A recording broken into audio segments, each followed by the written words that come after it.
What is going on, guys? Mobile Carrier News here. And Verizon reports its strong 3Q revenue growth momentum. They beat their earnings, but then, as soon as some news came out, their stock went down, which is totally fine. But, props to Verizon for beating their earnings. They've always been pretty good at this. Sometimes through the whole pandemic and everything, they didn't really beat their earnings, but they're literally coming off strong as they were literally a year ago. Now let's see, and with the acceleration of 5G and everything improving, and not only that, I'm getting full bars of LTE. I'm really proud of what Verizon's been doing lately. Their growth is getting tremendously good. And I'll talk about the other competitor quarterly earnings in a sec, but let's see what these guys did. They beat their earnings per share to $1.55 compared to their $1.05, which was literally the third quarter a year ago. So they beat it. They beat it very good. Let's see what else they did.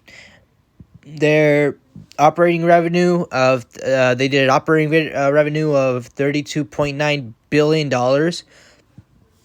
and they're up 4.3% on their third quarter. This is basically more than what they had a year ago. So that's pretty good. Their operating revenue is doing pretty good. Their net income is about $6.6 billion, of an increase of 45.5% from last year. And then they also have an adjusted EBITDA of $12.3 billion, an increase of 3.3% from last year. They've been increasing that. And their broadband net addition, they're increasing that by 129,000 on their wireline, which is and their fixed wireless. So basically like their home internet, Fios, business connections, everything. Now their total wireless, which I believe they're talking about like their their service, the internet I'm using right now. They increased their revenue to $17.1 billion, a 3.9 increase for a year over year. That's really good for Verizon. I like where Verizon is going with everything going up in volume, their growth, their products, their revenue. Everything's doing pretty good, even with a downfall. Even if they didn't pass their earnings, they're still making good amounts of money with business and anything else they can do. Total retail purchase churn of 0.94% and retail postpaid phone churn of 0.74%. So they increased their postpaid retail. That's really good. That means they're getting more sales. They're getting more they're getting more revenue streaming like their retail. They're getting a lot of customers and store, products and services going through. We have a 699,000 retail postpaid net additions, including 429,000 phone net additions. So they're not only are they increasing sales of wireless service, like I'm using their internet, they're also increasing their phone their phone deals, like buying a new phone and then adding on accessories, cases, wireless chargers. They're really doing pretty good right now. And their retail's booming. The retail's going up. Their phone net additions have increased to 51.6% year over year. They're really doing really good. I like how Verizon is having a strong third quarter, and their CEO, okay, so I've heard a lot of negative things about their CEO. I think it was like months ago, that their CEO, is, I just had bad news, but I think the CEO is finally actually, doing good things with the company. It was a little shaky with everything going on, but they're doing everything pretty good now. Their CEO, I'm starting to like their CEO, Hans Vestberg. That's his name. I finally got his name. I've always messed his name up. I don't know why I could never get his name. I finally said his name right. They're increasing everything good. Their 5G adoption, their broadband subscribers, their business applications, and it says here, and we continue to expand our 5G LTE, 4G LTE, and 5G network leadership. I do believe that. I mean, look at this. I have 3 bars of 5G and 4 bars of LTE. Now, if I can keep if this stays the same by tomorrow in the next few days, then that means this is true and it's not a fluke. Like, what I'm basically saying is I don't want this to be a one-time thing. Like tomorrow morning or tomorrow in the night, I want to keep seeing this. But Verizon is doing a great job with increasing everything and just doing a really good job for the service. I understand 5G takes a long time to improve the service and everything, but everything's going really good for Verizon. Now their consolidated results, total consolidated operating revenue on third quarter 2021 were 32.9 billion, up 4.3% from third quarter from a year ago. So they've increased their revenues by quite a lot. And this is really good. Last year was a shaky start for every company, and now everything seems to be going on top. They're getting more. They're getting more service. More phone subscribers, and I just like how Verizon's really doing this. The year-to-date cash flow from operations total 31.2 billion, a decrease from a year ago, 32.5 billion. That has decreased because of the cash tax from a one-time benefit. It's because of 2020. It's like I said, 2020 was a shaky start. Their year-to-date cash flow has decreased by a small percentage, but guys, like, having a cash flow of $30 billion is more than enough for this company to survive. They can survive pretty well. Like, I that's insane to me. That's really good, especially for Verizon. Expenditures year to date were 13.9 billion. Capital expenditures continue to support the growth and traffic of the company's 4G LTE network. And look, I can't vouch for this because I don't work for the company. I don't work for Verizon. Honestly, wish I worked for Verizon. That'd be really great. But I can't vouch for this. But what they're saying is true. Like, my 4G LTE, okay, maybe just in one area, just in my home apartment, has actually improved. But it is a growth in traffic. Like, I literally have 4 bars of LTE now. Now, I don't know if this will stay the same when I'm deprioritized. I hope it doesn't change. That would honestly be horrible.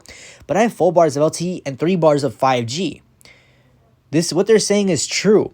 The growth in traffic on the company's 4G LTE network and the continued expansion of the company's 5G ultra wideband, not to mention, it says right here, and 5G nationwide networks, capital expenditures related to C-band were more than 1 billion year to date. This is true, guys. They are actually improving the service. It took them 4 months to actually improve the service in my area, but think about next year. The whole C-band will be up the roof. Like, C-band will be on full blast.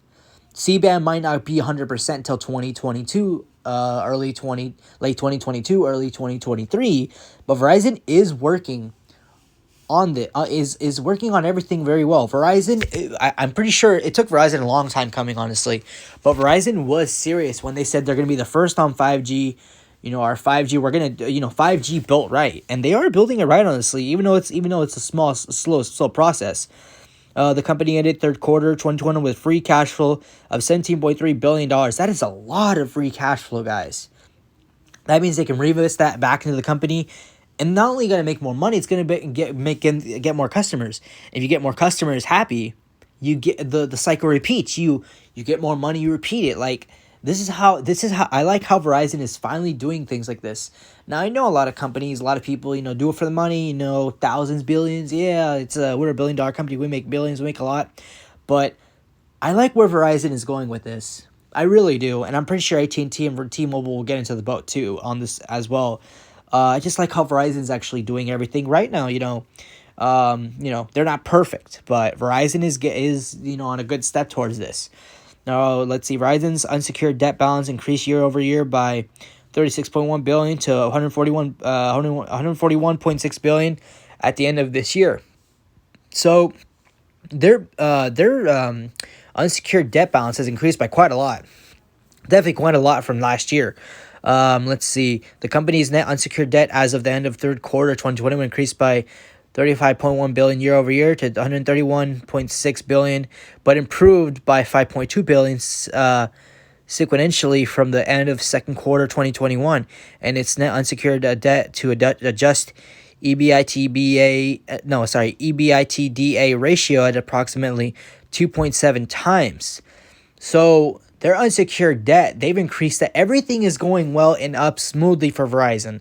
And this is good news. Verizon is going to a strong earnings, And I guarantee you they're going to go to strong earnings fourth quarter. Fourth quarter, they're going to, everything smashes, goes ballistic on quarters. Now let's see here what else I'm going to read. Let's see. Verizon's cash flow balance of 9.9 billion at the end of the year. No, at the end of the third quarter 21 include the processes associated with the company's sales of Verizon Media. This is really good. I like how everything is going really good for Verizon. Consumer results. Consumer built momentum throughout third quarter 2021, highlighted by its mix and match prices and unique partnerships. That is true. Their mix and match plan is very effective. Now, I know I don't have a family. I don't have any kids, wife. But if I were to get in this plan, the mix and match, that saves good money. I look at their plans. They're really good. Maybe they can use some tweaking around, some adjustments, maybe fix some things here and there. But so overall, those mix and match plans are very, very good. Consumer, whatever however I want to say it, continue to expand its leadership in 5G adoption. That is true. It is increasing, ending third quarter 2021 with more than 25% of wireless phone consumers having 5G compatible devices. That is me. They are right about this. I don't want to just speak for myself. A lot of people are the top 25% of who have 5G devices. Even if you can't afford a 5G device, I suggest go for a lower budget phone, like go for for Android, or maybe an iPhone 12. The iPhone 12. It's been a year since the iPhone 12 came out. The price has dropped. Have dropped. I suggest right now is a good time to buy with it. Its price being dropped from, I believe I got mine for $800. It might be $600. Hey, that's a $200 decrease. That's a good, I would go buy one, That's a good deal. Let's see. Total Verizon's consumer revenues were $23.3 billion, an increase of 73% year over year. This increase was approximately driven by strong demand and connectivity in products. That is true. The consumer revenue has increased by quite a lot, by 7.3% year over year. Consumer wireless service revenues were $14 billion in third quarter 2021, a 4% increase from year over year. They've increased their consumer wireless service from 4%, guys. That's really good. Consumer grew phone net additions and continued to execute on its unlimited and premium unlimited migration strategy. It basically sounds like they're talking about their unlimited plans, and it's true. They've gotten, kind of better. They can do better, but if Verizon can come out with a new unlimited data plan on Q4, crush it. Out of the water. No questions asked, guys.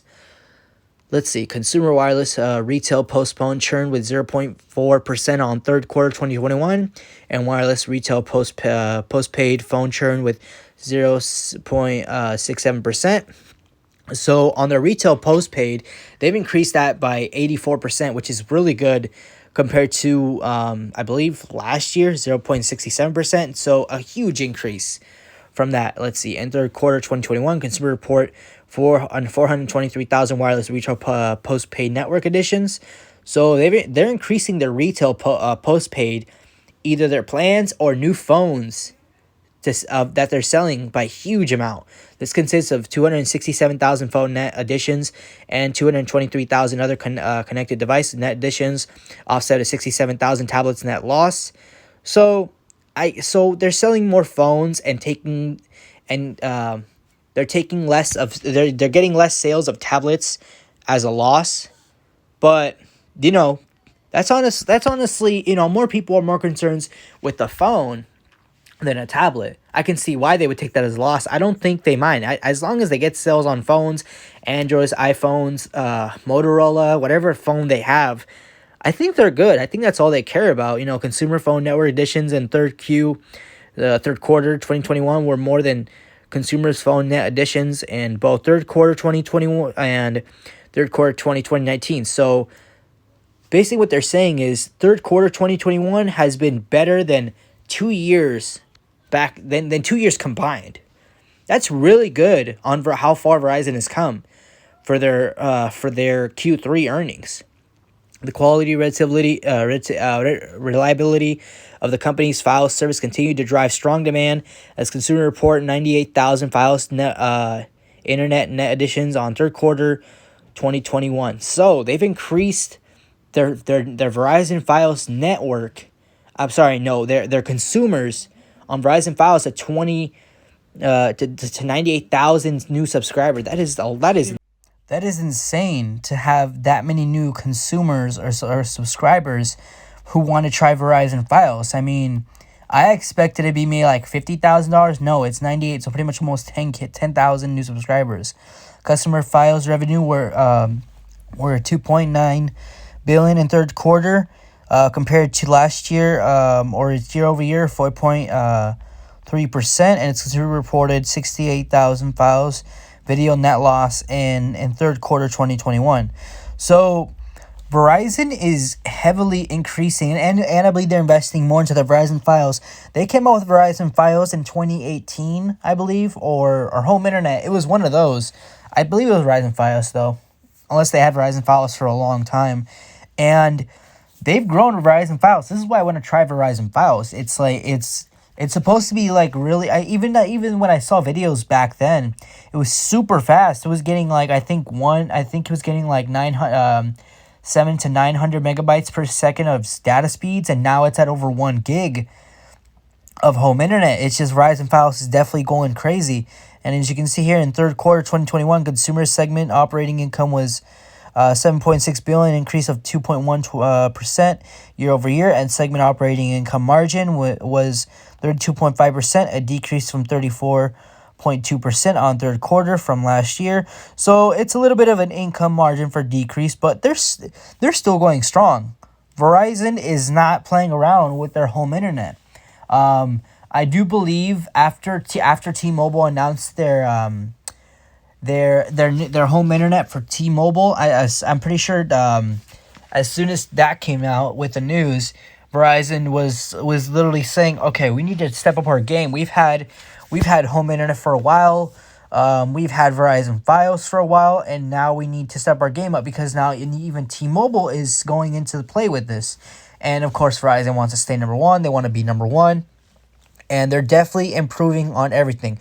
They're improving on wireless, business, products and services, Verizon Fios, home internet, and everything's looking pretty good so far, Verizon. And even on the business side, I'll leave a link to you guys so you guys can read everything else. But everything's looking high and mighty for Verizon. I like where they're going with this. I'm curious to know how Q4 will go on with this. I'm pretty sure they'll crush Q4, because Q4, I'm not sure if more people will be staying inside, but think about it. Like, if you like, no hate on T-Mobile, but if you want, the best coverage, good coverage, like even in California, it's getting better coverage. I would suggest Verizon Wireless. I'm not saying AT&T and T-Mobile are bad companies. You can go with them. It's up to you. Like, it's good, but the way Verizon is going here into 2022, it's going really good so far. I'm really curious to see how Verizon will pull this off. Let me know what you guys think about this. Hope you guys enjoy this video. Like, comment, share, and subscribe, and I'll see you on the next video. Peace.